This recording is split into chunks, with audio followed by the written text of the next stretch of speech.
Good morning students. आज हम कक्षा 10 के अंतर्गत व्याकरण में पद परिचय पढ़ेंगे। सबसे पहले हम पद को पढ़ते हैं। पद किसे कहते हैं? वाक्य में प्रयुक्त शब्दों को पद कहते हैं, अर्थात जो शब्द वाक्य में प्रयोग किया जाता है वह पद का रूप धारण कर लेता है। पद परिचय वाक्य में प्रयुक्त पदों का व्याकरणिक परिचय देना ही पद परिचय कहलाता है। पदों का परिचय देते समय कौन कौन सी विशेष बातों का ध्यान रखना चाहिए, आइए उन्हें भी समझ लेते हैं। पहली विशेष बात, प्रत्येक पद के प्रकार, भेद एवं उपभेद बताने चाहिए।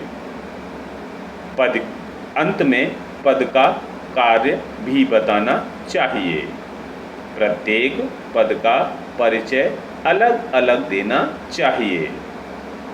वाक्य में पद का दूसरे पदों से संबंध बताना चाहिए। आइए पद परिचय के आवश्यक संकेत पढ़ते हैं। पद परिचय के निम्नलिखित आवश्यक संकेत होते हैं। संज्ञा, इसमें संज्ञा के भेद जैसे व्यक्तिवाचक, जातिवाचक, भाववाचक आदि। लिंग, पुल्लिंग, स्त्रीलिंग, वचन, एक वचन, द्विवचन, कारक, क्रिया से संबंध बताना होता है। सर्वनाम, सर्वनाम में सर्वनाम के भेद, लिंग, वचन, कारक और क्रिया से संबंध बताना होता है। विशेषण, इसके अंतर्गत विशेषण के भेद, लिंग, वचन और विशेष्य स्पष्ट करना होता है। क्रिया, क्रिया में भेद, लिंग, वचन, पुरुष, धातु, काल, वाच्य, कर्ता और कर्म का संकेत स्पष्ट करना होता है।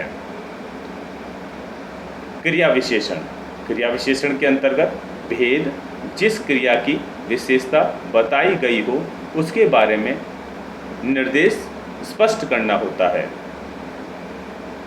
आगे वाला है समुच्चय बोधक, संबंध बोधक और विस्मयादि बोधक। इसके अंतर्गत हमें भेद और संबंध बताना होता है।